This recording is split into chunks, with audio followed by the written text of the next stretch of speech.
तो good morning students. Deep Kumar, Science Defence Academy Taranagar की तरफ से आप सभी का वेलकम करता हूं इस ऑनलाइन प्लेटफॉर्म के ऊपर। स्टूडेंट्स, जैसा कि हमने कमिटमेंट किया था और जिस विश्वास के साथ आप हमसे जुड़ने लगे हो, आज हम शुरुआत करते हैं अपने उसी विश्वास का आधार बनाने की और उसी विश्वास को एजुकेशन के परफेक्शन लेवल की तरफ आगे बढ़ने की, और कहें या मैं यूं कहूं वास्तविक रूप में एक अच्छी शिक्षा प्राप्त करने के लिए हमारे प्रयास को एक और स्टेप आगे बढ़ाने में, आपकी मदद के साथ आगे बढ़ने के कदम को उठाने की बात करें। हम आज बात करने जा रहे हैं डिफेंस सर्विसेज में। अकेले डिफेंस में ही नहीं, बल्कि मैं आपको बताऊं, जो हमने पहले बात करी थी कि +2 के बाद जितनी भी एग्जाम्स होती हैं, जस्ट अ मिनट, उन सारी एग्जाम्स के अंदर स्टूडेंट्स इंग्लिश अपना बहुत महत्वपूर्ण रोल अदा करती है। और यहाँ इस प्लेटफॉर्म के ऊपर स्टूडेंट्स हम लोग जो हैं वो आपको इस भाषा के 0 से लेकर टॉप तक के जो सेक्शंस हैं उनके ऊपर हम बात करने जा रहे हैं। इस लैंग्वेज का माइनर टू मेजर ऑपरेशन जो है वो इस प्लेटफॉर्म पर हम साथ साथ करेंगे। लैंग्वेज इंग्लिश, वास्तव में लैंग्वेज की बात आप किसी भी तरीके से टेस्टिफाई करने के ऊपर क्यों ना करें, कुछ मुद्दे होते हैं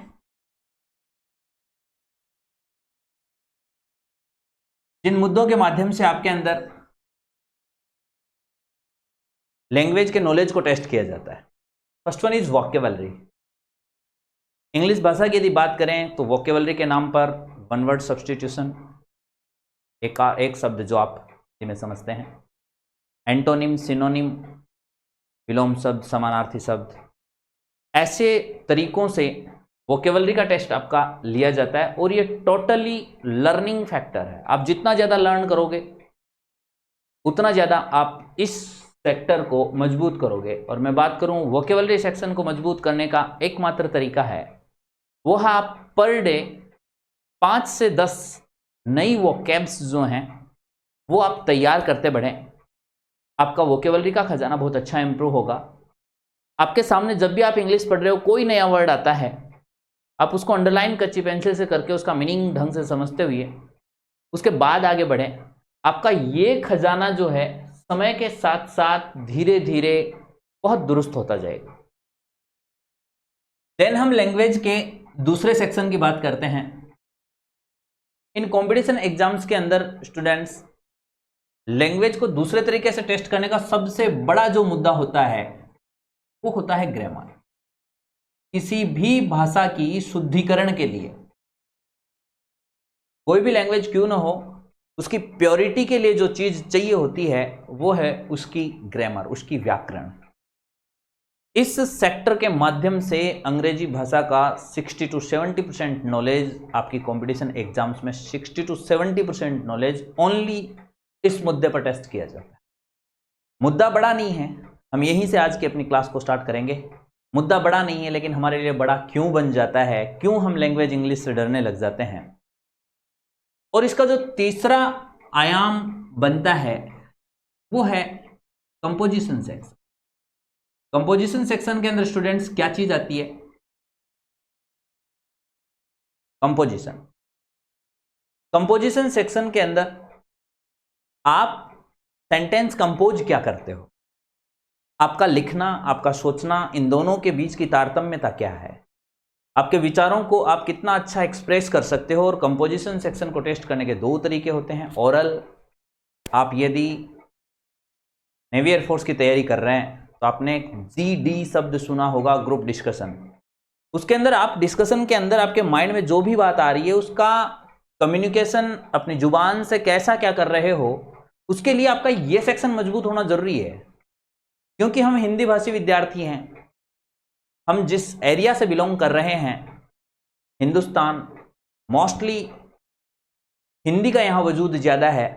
और राजस्थान से हम यदि बिलोंग कर रहे हैं तो राजस्थान की मैं बात करूँ स्टूडेंट्स, तो हम तो हिंदी भाषी क्या, हिंदी, बागड़ी, पता नहीं कौन कौन से भाषी हैं, समझ रहे हो। तो इन एग्जाम्स में फाइट करने के लिए हमें जिन आयामों को पार करना है, इंग्लिश तीसरे आयाम पर अभी बहुत दूर बैठी है। हमें सबसे पहले हमारी बागड़ी से हिंदी पर उतरना, हिंदी से फिर इंग्लिश पर उतरना, इन 3 स्तरों को पार करके आप लैंग्वेज को बहुत अच्छा दुरुस्त कर सकते हैं। ठीक है, जुड़े रहिएगा। हम प्रयास अपनी ऑफलाइन क्लासेज के अंदर जो कर रहे हैं उस प्रयास को हूबहू उतारने की कोशिश करेंगे आप लोगों के लिए इस ऑनलाइन प्लेटफॉर्म के ऊपर। कंपोजिशन सेक्शन तब आपका बहुत अच्छा मजबूत होता है जब आपका पहले ग्रामेटिकल सेक्शन काफ़ी हद तक ठीक है, देन आप कंपोजिशन पर किन किन बातों को ध्यान में रख के उतरते हो, हर विषय पर बात करेंगे। तो लैंग्वेज को लर्निंग के तीनों आयाम हैं, vocabulary test, grammar test and composition, इनके ऊपर आपको काम करना है। हम स्टार्ट करते हैं आज ही से इस लैंग्वेज इंग्लिश के सबसे बड़े ऑपरेशन के ऊपर, ग्रामर क्या है, कैसा हमें इसको पूछा जाता है, कैसा हमें नॉलेज होना चाहिए। ग्रामर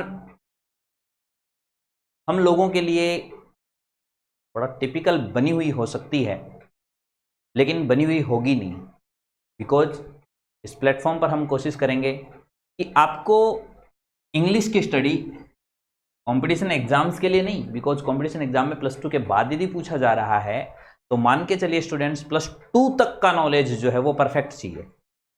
जितनी भी आप कंपटीशन एग्जाम दे रहे हैं उनके अंदर जो सिलेबस है ना वो +2 तक का ही है, लेकिन हमने नहीं देखा, वो हमारे एजुकेशनल सिस्टम की फॉल्ट मान लीजिए, जिसके अंदर हम 10th क्लास से पहले सीरियस नहीं होते हैं।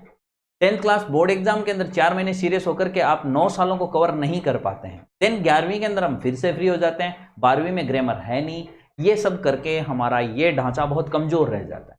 इसलिए हम ग्रामर की स्टार्टिंग स्टूडेंट्स करेंगे आपकी नर्सरी क्लास से। बड़े मजे की बात है, आपकी नर्सरी जो क्लास है, केजी क्लास है, वहां से हम ऑपरेशन अपना स्टार्ट करेंगे।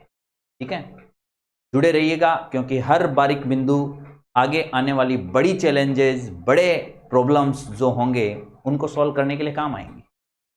चलिए जी बात करते हैं। नर्सरी में आपने सबसे पहला जो लैंग्वेज का काम देखा वो A to Z की स्क्रिप्ट देखी, बिल्कुल ठीक है। इंग्लिश लैंग्वेज एकमात्र वर्ल्ड की ऐसी लैंग्वेज है जिसमें सबसे कम लेटर्स, और इसलिए ये बहुत कम समय के अंदर संसार में सबसे ज़्यादा फैली है, अपनी प्योरिटी और अपनी ईजीनेस की वजह से। ईजी बहुत है क्योंकि मात्र 26 अक्षरों के साथ आप देख सकते हैं, हालांकि हिंदी हमारी मातृभाषा है, लेकिन हिंदी के प्रकांड विद्वान जो होते हैं वो भी हिंदी के शब्दों के अंदर, उनके लिखने के अंदर कहीं ना कहीं उलझना बहुत हद तक संभावना बन जाती है। क्यों? क्योंकि उसके अंदर लिपि में इतने ज़्यादा वर्ड्स हैं, और इसीलिए हमारी हिंदी भाषा जो है इवन होल इंडिया के अंदर भी अपनी पकड़ नहीं बना पाई। आप यदि साउथ में जाते हो तो इंग्लिश का प्रभाव ज़्यादा दिखता है। रीज़न यही है कि ये वर्ल्ड की सबसे ईजीएस्ट लैंग्वेज है जिसमें सबसे कम लेटर्स को काम में लिया गया है, और उन लेटर्स की बनावट A to Z आपने सीखी हुई है। कहीं भी ये फील करके वीडियो मत रोक दीजिएगा कि ये तो नर्सरी की बात है और मैं तो 12वीं पास हूँ। मैं अभी यही साबित करूंगा कि आप 12वीं नहीं, आप नर्सरी पास भी नहीं हो। ठीक है, इन 26 लेटर्स को डिवाइड किया जाता है 2 भागों में, और यहां आप कहोगे हाँ सर हमें पता है, first one is vowel and second one is consonant. अब तक आपके दिमाग ने अगला जवाब भी सोच लिया होगा कि ये 21 होते हैं और ये 5 होते हैं। ठीक है, क्योंकि अभी मैंने जो बात करी उसी के ऊपर मैं आगे बढ़ूंगा कि क्योंकि हमने नर्सरी ढंग से नहीं पढ़ी है, इसलिए हमें पढ़ने की जरूरत है। ये कॉन्सेप्ट बिल्कुल गलत कॉन्सेप्ट है। आप कहोगे सर ये क्या? देखिए 26 जो लेटर्स हैं, एक भाषा को एक्सप्रेस करने के 2 तरीके होते हैं।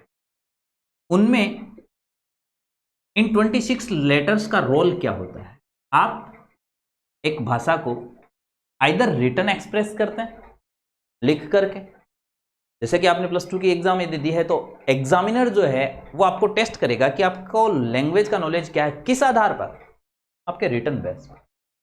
और इस रिटन सेक्शन की हेल्प के लिए हमें 26 लेटर्स की जरूरत होती है। ओके, 26 लेटर्स की एक अल्फाबेट तैयार होती है, वन अल्फाबेट, एक ही अल्फाबेट तैयार होती है, एक वर्णमाला। बहुत सी बार स्टूडेंट्स को जब ये तक पूछा जाता है कि इंग्लिश में अल्फाबेट्स कितने होते हैं, वो कहते हैं सर 26। भाई गलत, अल्फाबेट एक ही होती है, वर्णमाला ये तो 26 वर्ण है, उनकी माला तो एक ही है। समझ पा रहे हो? एक अल्फाबेट के 26 लेटर्स की आपको जरूरत पड़ती है। आपको स्क्रिप्ट बनानी आनी चाहिए।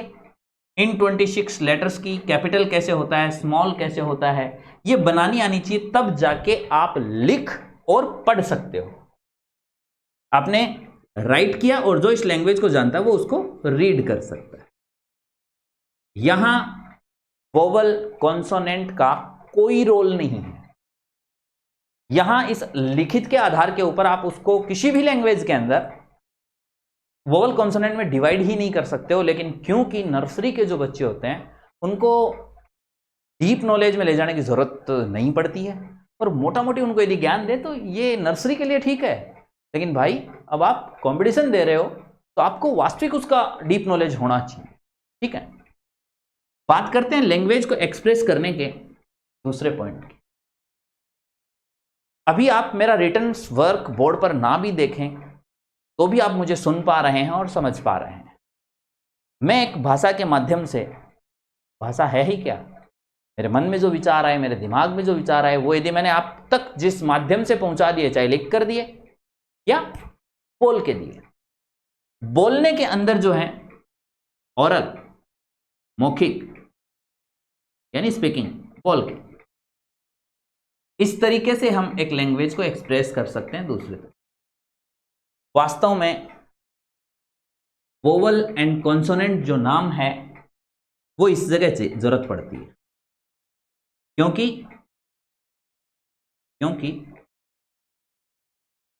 वोवल एंड कॉन्सोनेंट लेटर्स नहीं होते हैं, बल्कि ये साउंड होते हैं, साउंड होते हैं। और ये खाली इंग्लिश में नहीं, इंग्लिश ले लो, हिंदी ले लो, चाइनीज ले लो, फ्रेंच ले लो, जापानीज ले लो, वर्ल्ड की सारी लैंग्वेज ले लो, उनके अंदर होते हैं और सेम होते हैं। मजे की बात, सेम होते हैं। देखिए क्या, वोवल साउंड को हम समझते हैं हिंदी के हिसाब से, ठीक है। तो आपने हिंदी वर्णमाला के अंदर जब नर्सरी पढ़ी थी तब पढ़ा होगा, ए से अनार, आ से आम, ई उ ए ऐ ओ औ अंग अ। देखिए ये वो साउंड है जो वोवल साउंड होता है। ए आ ई उ ए ऐ ओ औ अंग अ, ये वोवल साउंड है। लेटर्स वोवल नहीं है। ये जो है ना लेटर्स 26 आपने A to Z, इनमें वोवल नहीं है। वोवल इस साउंड का नाम है। ए आ ई उ ए ऐ ओ औ अंग अ। Okay students, and consonant sound जो है वो है आपका क, जो भी आपका कंप्लीट साउंड है, ये कॉन्सोनेंट साउंड है।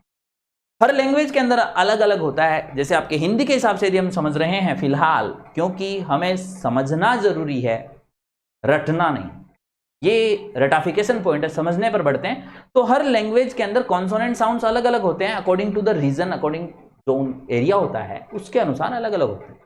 जैसे ख, घ, ध, ये कुछ वो कॉन्सोनेंट साउंड्स हैं जो आपकी हिंदी भाषा में तो होते हैं लेकिन इंग्लिश में कहीं नहीं होते हैं। बट क से लेकर ग तक की जो लाइन है, इंग्लिश के अंदर जो भी कॉन्सोनेंट साउंड होते हैं ये इन्हीं में से होते हैं। जैसे क होता है, ग होता है, घ नहीं होता, ड नहीं होता, च होता है, छ नहीं होता। अभी अपन इसके बारे में मेजर ऑपरेशन करने वाले हैं। फिलहाल समझने के लिए कि क ख वाली जो आपने लाइन पढ़ी वो कॉन्सोनेंट साउंड है। कॉन्सोनेंट लेटर की बात मत समझिएगा, कॉन्सोनेंट साउंड है। ओके, और ए आ वाली जो लाइन है वो वोवल साउंड है। ओके, अब बात करते हैं जी लेटर्स के साथ हमने इसको मिस स्पेल क्यों किया। जो आपके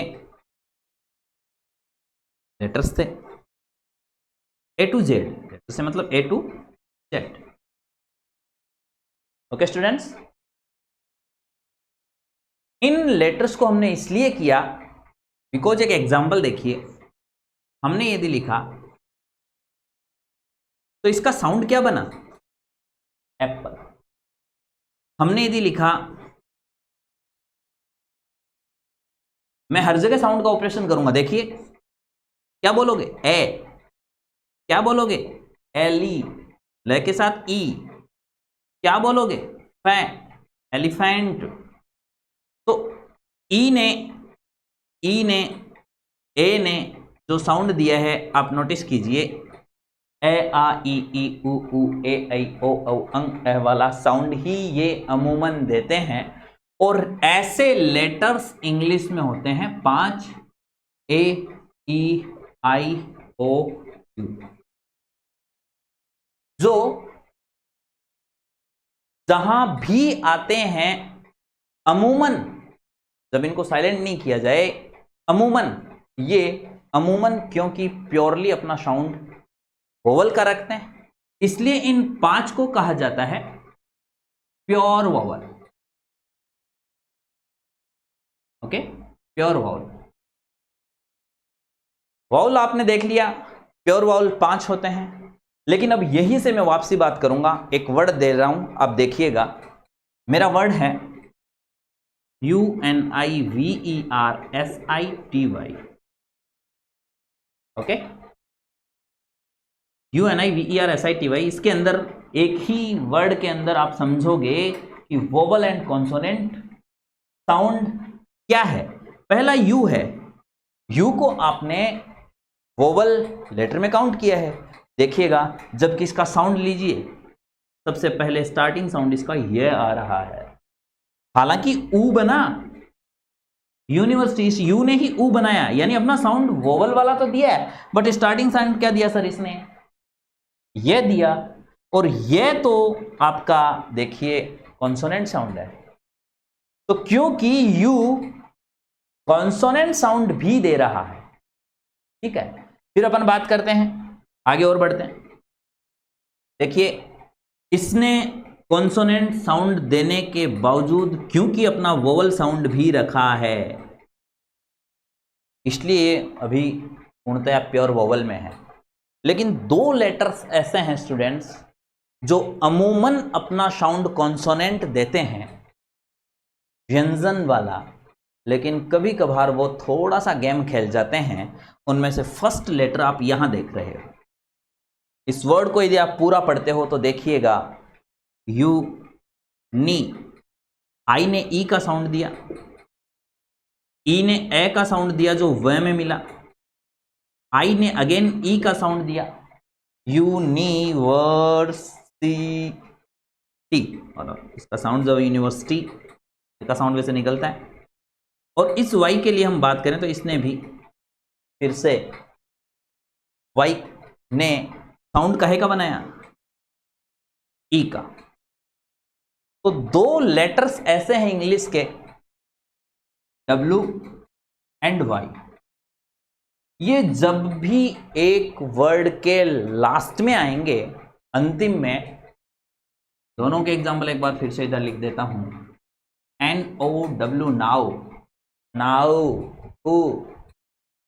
COW काउ, HOW हाउ, तो इन सभी ने देखो यहां ऊ का साउंड क्रिएट किया। और इसका भी आपने देखा, दूसरा एग्जांपल देख लीजिए, वाई जहां भी लास्ट में आएगा, स्टोरी देख लीजिए, सिटी देख लीजिए, पीटी देख लीजिए, ठीक है, यूनिवर्सिटी देख लीजिए, लास्ट में जहां भी आएगा तो ये ई का साउंड देगा। तो आप कह सकते हैं सर ये वो लेटर्स आ गए, अब तक आप इसको इसमें काउंट कर रहे थे, लेकिन नहीं साहब, ये वो लेटर्स आ गए जो देखिए वोवल साउंड भी क्रिएट करते हैं। इसलिए इन 2 लेटर्स को कहा जाता है सेमी। सेमी का अर्थ होता है स्टूडेंट्स आधा, सेमी वोवल।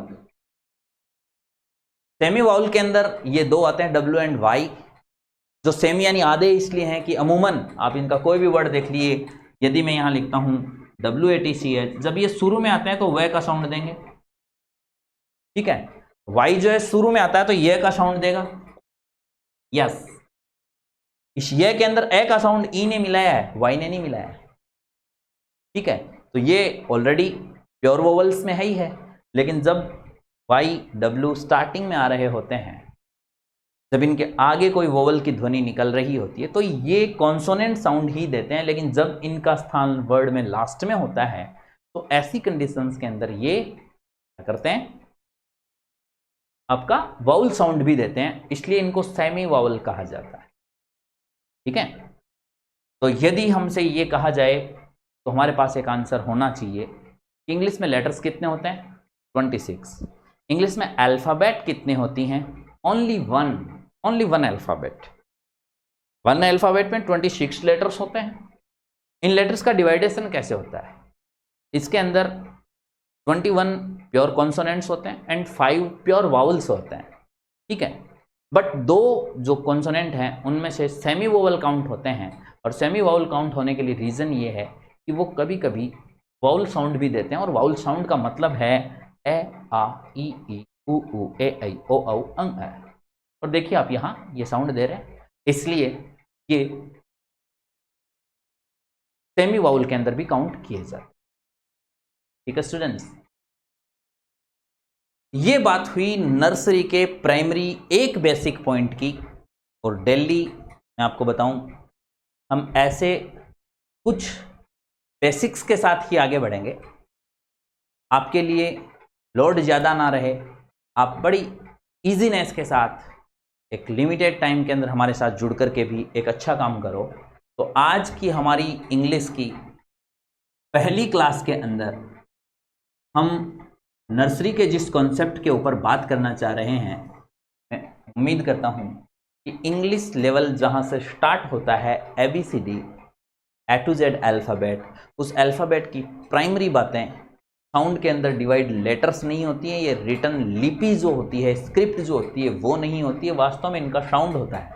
एक्सप्रेस करने का जो दूसरा जरिया है साउंड, जब आप स्पीक करते हो तो इसका जो साउंड निकलता है, उसके लिए हमें ज़रूरत पड़ती है आपके वाउल और कौन सा, और वाउल से मतलब वो सारे लेटर्स जो ए आ ई ई देते हैं, और कॉन्सोनेंट से मतलब वो सारे लेटर्स जो कॉन्सोनेंट साउंड देते हैं, ओके।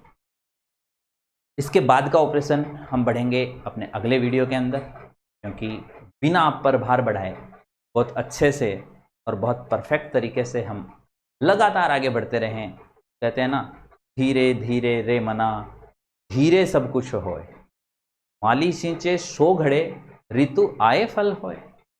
तो 12 सालों का जो आपका अधूरा ज्ञान लैंग्वेज का था, उसको परफेक्शन की तरफ लेकर चलने के अंदर हमें थोड़ा सा टाइम भले ही लगेगा, लेकिन आप पहले से लेकर अंतिम वीडियो तक बारीकी से जुड़े रहिएगा। कोई भी कन्फ्यूज़न रहता है वो आप नीचे कमेंट बॉक्स के अंदर दीजिएगा, या फिर हमारे पर्सनल नंबर आपके इस साइट के ऊपर दिए हुए हैं। इंग्लिश का मेरा जो नंबर है वो लास्ट में 216 वाला नंबर है।